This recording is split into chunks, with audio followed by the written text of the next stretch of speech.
All right, everybody. Here's our coverage, finally, of the final of Tough 17. Well, what do you mean finally? Shit, we shot it last night in hopes that we thought who was going to win was going to win. They didn't win, so now we're back doing this monkey shit again.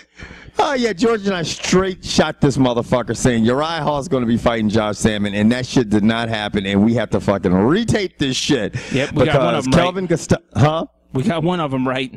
We got one of them right, but I tell you what, Kelvin Gastelum, man, you got to tip your hat off to that dude because we did not think that was happening. They did a great job of keeping that off the boards and hiding it from us. And that guy, he surprised the shit out of me. What about you, man? I didn't expect him. I didn't expect the youngster to win because he's the youngest participant ever in the Tough House. So, yeah. But honestly, I think his odds are probably pretty bleak against Uriah Hall after watching Hall work off his back last night to get the TKO victory. I don't think there's anyone in the house that can beat Uriah Hall. Now, I think there's guys in the UFC who have beat him and can beat him, but I don't think there's anybody in that house that's going to beat that guy. And I think what a lot of people need to realize, I mean, obviously we were talking about this before this fight even materializes, is that Uriah Hall, and I know the guys like Chris Weidman and Constantine, I know he fought them years ago, but you got to think he's developed. I mean, I'm sure they've developed obviously as fighters, but he's developed tremendously, and it seems like he's got a lot more confidence over the last couple of years. So he's a completely different fighter. So it's just like you said, George, in the house, I just didn't see anyone that was even remotely on his level. So anyway, I think striking wise, I think Clint is there. I mean, I don't know if he has the leg strikes that Uriah Hall has, but I think Clint's hands are better than Hall's. But unfortunately, Clint's fighting some also ran on the card that I mean, so it'll be interesting. He's fighting Bristol Morunde, who I can't keep up with some of these guys, and I mean, somebody can kind of straighten us, George and I on this, but I don't know who Bristol Morunde is. Sorry, Bristol. But yeah, well, I would have loved to see Clint Hester go up against Uriah Hall because, like you said, it would have been a great stand-up battle. You know what I mean? Yes. I was waiting for you to continue to speak. I seriously, I thought I lost audio. And I'm like, where the fuck did he go? No, because so often I've been told I need to stop cutting the black man off. So I'm letting you get your full, complete thought out. You have never been told that by me because I got a mouth. No, not by you, by way more important people, like the 6 people that watch our show and leave comments.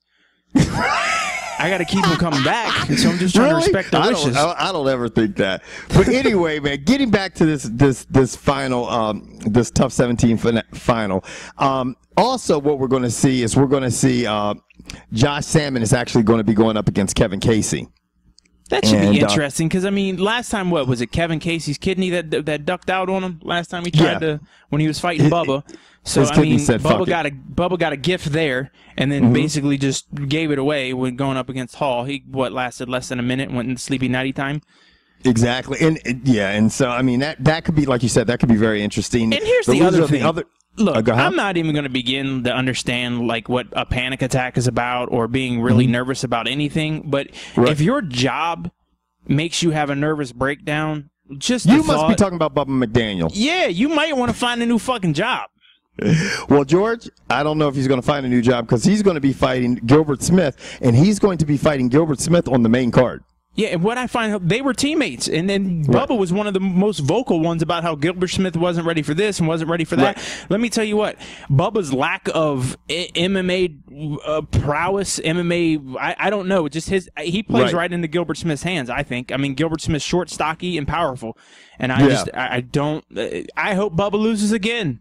Yeah, I mean, Bubba McDaniel definitely sold a lot of wolf tickets. I mean, I thought he was going to be much more impressive than he was. Not that he's a bad fighter, but I just expected a lot more from him. No, I mean, the dude trains with John Jones, and he came off talking like, "Oh, I'm this, I'm that." You were not much. Right. No, and then when it came down to a fight where you really had the opportunity to beat a top of the line fighter, he shit his pants. Basically had a nervous breakdown. Motherfucking old Bubba Skid Marks McDowell, because that's all he's got in the back of his drawer. Skiddy Marks McDowell. The other loser of the semifinals was Dylan Andrews, who actually, I'll give it to Dylan Andrews. He was another person that surprised me during the course of I don't know about you, George, but I just did not see this guy going as far as he did. Even he fought a pretty good first round against Uriah Hall, but he just started eating a lot of jabs, and Uriah Hall started snapping those things and snapping his neck back, and his face started looking like a meat grinder. And I'm like, this is going to be over sometime in a second. He's going to be fighting Jimmy Quinlan, if you can recall. Who got eliminated earlier in the house. Basically, we're all tuning in to watch the Cat Zingano fight and Uriah Faber fight. Yeah, this is what I say. You know, it's funny that we say that. We're obviously talking about the tough house and stuff like this, but we see most of these guys fight. Yeah, I know all of them are a year or two away from doing anything significant, I think, except for Uriah Hall. But the most important fight, without a doubt, that's on this card, we talked about earlier, is Miesha Tate versus Cat Zingano, because that's the only fight that has any true implications. I mean, they're gonna get a shot at the title, whoever wins the fight, and then they're also going to be the other coach sitting opposite of Ronda Rousey. So, I mean, if you really think about it, I mean, even if Faber wins, what is he going to get, another a sixth title shot and lose it? You know? Yeah, he doesn't do well in title shots, but it'll be interesting to see him fight 100 Dalmatians, which is one of my favorite fighters. So actually, he's one of my favorite fighters as well. Anyway, give us your thoughts. George and I are getting the hell out of here because this is the second time we taped this because we just got fucking surprised. Anyway, deuces. Comical, brash, and yeah, sometimes politically incorrect. The UnCut Sports Show. Non-traditional sports coverage delivered the way you like it by your uncensored co-hosts, Kevin White and George Bedford.